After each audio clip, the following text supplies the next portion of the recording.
আবারও ওয়েলকাম নতুন একটি ভিডিওতে। আজকে আমি তৈরি করেছি চিকেন ও ফিশ ভাজা। তো এখানে আমি নিয়ে নিয়েছি চিকেন ও ফিশ,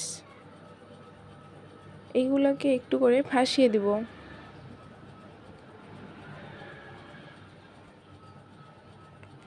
ভাসানো হয়ে গেছে, এখন আমি এর জন্য মশলা তৈরি করব।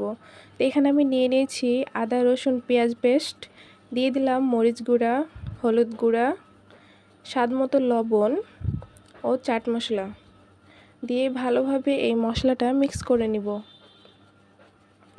মশলাটা মিক্স করা হয়ে গেছে, এখন আমি চিকেনের মধ্যে এই মশলাটা মাখিয়ে দিব। চামচের চাইতে হাত দিয়ে মাখানো ভালো হয়, এজন্য আমি হাত দিয়েই মাখিয়ে নিলাম। চিকেনটা মাখানো হয়ে গেছে, এখন আমি ফিশটাও মাখিয়ে নিব।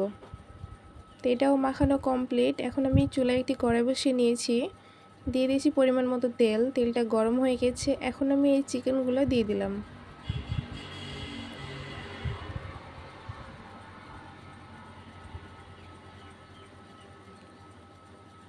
কিছুক্ষণ পর এই চিকেনটা আমি উল্টে দিব।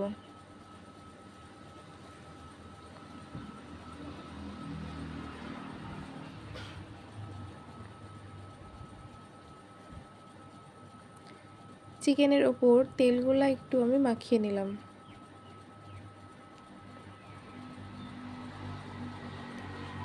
তো দেখুন উল্টে দিলাম আমি চিকেনগুলা।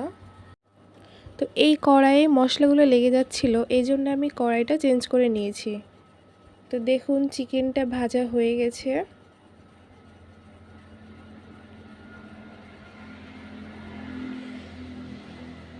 এখন আমি আরেকটু উল্টে পাল্টে ভেজে একটি পাত্রে তুলে নিব।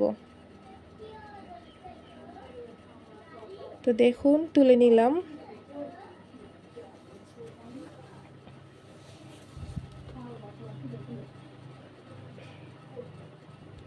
এর মধ্যে ফিশগুলো দিয়ে দিলাম, একইভাবে সবগুলো ভেজে নেব।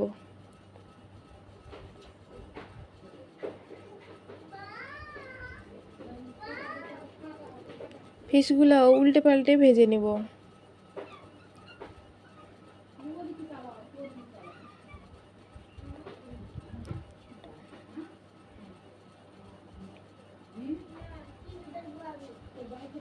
তো দেখুন ফিশগুলোও ভাজা হয়ে গেছে, এখন আমি একটি পাত্রে তুলে নিব।